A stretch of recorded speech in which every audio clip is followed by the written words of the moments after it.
Magandang gabi. Muli, gaya binanggit ko kanina, ang panauhin natin ay si former Undersecretary Boots Valdez. Ang pag-uusapan natin ay about the Copenhagen Summit on Climate Change na nag-umpisa na po since last week. Pabatiin natin, Yusek Valdez, once again, thank you for having you here now in our show. And once again, it's a privilege, Annie, to join you here. I know marami kang mga tagahanga at a lot of people are watching your program. Thank you so much. It's very informative. And I congratulate you, of course, for the awards that you've received, being one of the top-notch talk shows. Anak TV. Anak TV. I remember last time when siya yung guest natin, yung isang Malacanang reporter natin, he requested kung paano makakausap si Yusek at nagpahingi ng copy nung I think it's the daughter of President Gloria, si Ma'am Luli. They're watching our show. Thank you so much. I don't know why. Bakit niya hiningi yung copy nung But anyway, whatever it is, I'd like to say good morning sa iyo, Ma'am Luli. It's an honor. It's good evening. I'm sorry. It's an honor na nanonood siya sa atin. Okay. Whether hindi niya nagugustuhan o nagugustuhan niya, ang importante nanonood. Ako naman gusto ko si Yusek Boots Valdez kasi ang topic natin climate change, kesa charter change. Ikaw naman, no? Anyway, let's start now. We made mention about the Copenhagen Summit on Climate Change. From your point of view, ano ba yung pinaka-objective nitong meeting na ito, itong summit na ito? Well, it's a summit of practically all nations of the world. Marami, about 100 nations are represented in Copenhagen right now. At ang gusto ng mga organizers, magkaroon ng pagkakaisa lahat itong mga kamundo. Lahat ng itong mga bansang ito. Okay. Magkakaroon sila ng pagkakaisa laban sa climate change. Okay. But if you look at the wordings of many of those statements being made by the organizers, they actually want to use climate change as a vehicle for global oneness, okay, one world government. Because pag nagkaisa lahat ng mga bayan that there is climate change and all of us, part of humanity, addresses this question, we all have to make commitments with regard to our laws, and our laws must always be addressing the threat of a climate change. And sa kanila, ang solusyon nito is that we must deindustrialize and the third world countries must not industrialize. So our laws, in our case, here in the Philippines, we have to come up with a law that will impair industrialization, even without saying it in those very categorical terms.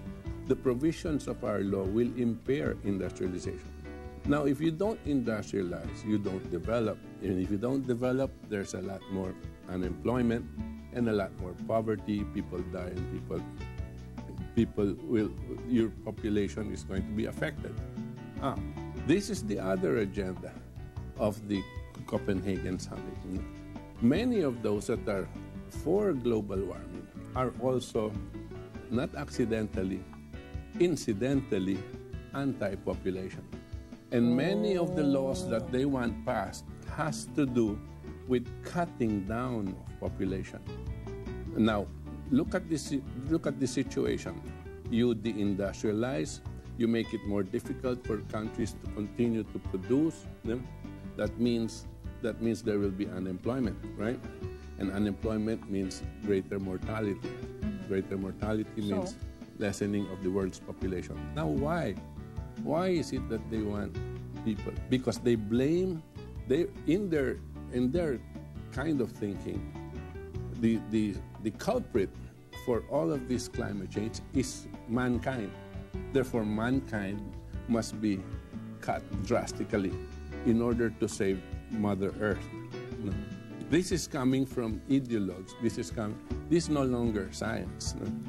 It's coming as a political move by certain people. Now, Yes, Joey. Sinusubaybayan ko sabi ni Yusek Valdez. Bush Valdez. Parang ano nangyayari ngayon, sa inyong paliwanag, yung mga hindi pa developed na bansa, sila ay mapag-iwanan. Makikinabang itong mga bansang ito. Well, hindi. po ba? Hindi. Baliktarin natin, paano po ba? Actually, yung mga industrialized na ngayon, papahirapan pa rin. Tingnan mo. Pahirapan din sila. Of course, because gusto nila. Kasi, number one is America. Okay, there's no other country that is more industrialized than America.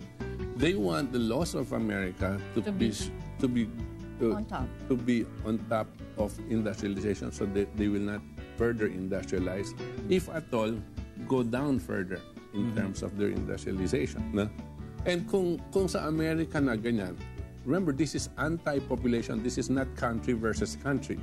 No? Anti-population. All population, all humankind, no? Ang tinitira dito. They want the population of humankind to drastically drop within one generation from 6.5 billion to somewhere about 2 billion people. Oh my God. Anyway, go ahead with the second question, Joey. Alam ko, mahaba-haba. Okay, mahaba-haba yung mga pagtatanong natin dyan. Kasi napaka-importanting talakayan ito because marami tayong mga kababayan na naaalarma because you will notice, Joey and Tito Oscar, marami kang mababasa. Cities, states, and countries around the world, they are preparing measures, no? In England, in the Netherlands, in Australia. In Australia, if I'm not mistaken, Yusek Valdez, mayroon isang global bill. Hindi nga lang ito nag-materialize. Mayroon silang i-install na gadget para ma-prevent, hindi naman totally ma-prevent, kundi ma-control yung pag-init ng climate sa pamamagitan ng teknolohiyang yon. Right. But it was not approved, no? Hindi nag-materialize doon kasi hindi nga naman daw hindi pa na-aprobahan internationally. So, hindi yan nag-materialize, no? Ibig sabihin, in our country, anong preparation na dapat natin gawin? Siguro, dapat natin ma-dissect talaga. Totoo bang mayroon ganito? Anyway, go ahead with the second question, Joey. Kasi bago doon, no, alamin ko lamang, no, ano ba talaga, Yusek, talaga bang mainit o malamig? Kasi yung pinag-uusapan ano ba talaga ang klima? Kasi may mga ganyang pag-uusap ngayon Okay, lumabas nga dito sa mga emails coming from East Anglia University in London na ang isang division doon called Climate Research Unit. Okay, yung mga emails nila, somebody was able to hack them, over 1,000 emails. At ang lumalabas dito sa mga datos, ang sinasabi nila, huwag sasabihin sa United Nations at sa ibang mga organizations, huwag papabayan lumabas na ang klima ng mundo bumababa imbes na umaakyat. Lumalamig instead of getting warmer. No? Because sabi nila, because masisira yung ating plano. Yun ang lumalabas sa mga emails. And all you have to do, by the way, is go into your internet, look for global warming hoax or something like that. No, lalabas itong mga emails na nahack ng mga tao, coming from people like Dr. Jones. I forgot his Peter Jones or something like that. Yung head ng CRU, no, na pinapakita ang correspondence niya sa mga professors ng climatology sa US, Europe, saying what their agenda is. Kailangan the campaign must be continuous and we must continue to say it's global warming even if the data says the otherwise. Okay. Pero to cut this short, Secretary, parang you were saying that the theory on climate change is wrong. Wait, the theory on climate change, but as change is not wrong. What they're saying is global warming. No? Remember, last year we were always talking about global warming. But when they could not stop this data from coming out from different scientific agencies, that it is actually cooling, they shifted to use the term climate change. Climate change and they're not using global warming anymore. It is a political propaganda strategy. No? It is not based on science what they're saying. They're actually pushing a real lie, no, so that countries are going to be so scared, no, they will stop investing in industrialization. Oh my God, talaga naman. Anyway, sandali lang po. We will pause for a break at magbabalik po ang inyong mga lingkod dito sa ating talakayan tungkol sa climate change. Pareho.